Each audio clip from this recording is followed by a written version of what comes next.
Hey everyone, this is Roger with True Method Pool Care, making you the pool care expert.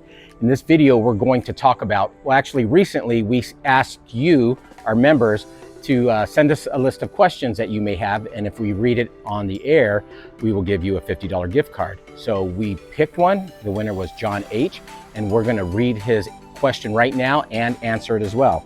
Let me put on my glasses. It says, what is the best way to make sure your pool leveler is working properly?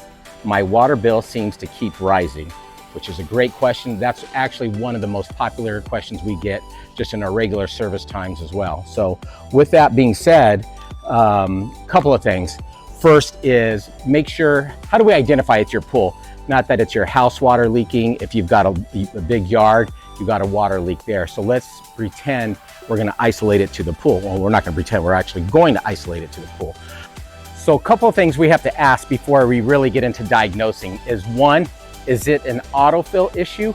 Or two, is it a leak between any of the pipes in the pool equipment? So for this video and for the question, it's how do we check the autofill? So let's do that right now. But before we walk over to the autofill, the two most popular autofills here in the Scottsdale, Phoenix area are just your regular autofloat that looks like this, and what's also called a Korky. These are the two most popular out there right now. There's a couple of other ones as well, but these are the two most popular. So this one actually has a floater, so let's determine how we can check to see if that is leaking water. So a couple things we can do to make sure it's working correctly is one, simply remove the cover, push down on it, and you should hear water or see it coming out. And when you release, does it stop? If it does, that means it's working correctly. But what we also like to do is I will actually put my ear down or even put my hand slightly underneath to see if I feel anything. Or I will put my ear down.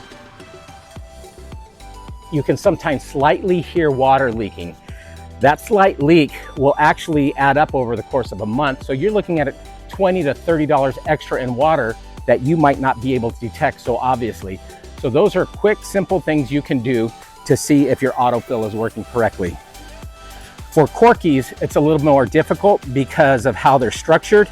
They're very difficult to determine, and you can pull them apart and see if they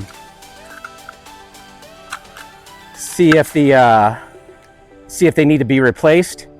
But these are $9, $10 at Home Depot. Just get a new one, put some thread around it, put a new one in, and then you know you're safe there. So for the purpose of this video and answer the question that John H asked, those are some quick tips that you can do to see if you have an autofill leak. Congratulations, John. I'll be giving you your $50 gift card to Amazon. And this is Roger with True Method Pool Care, making you the pool care expert.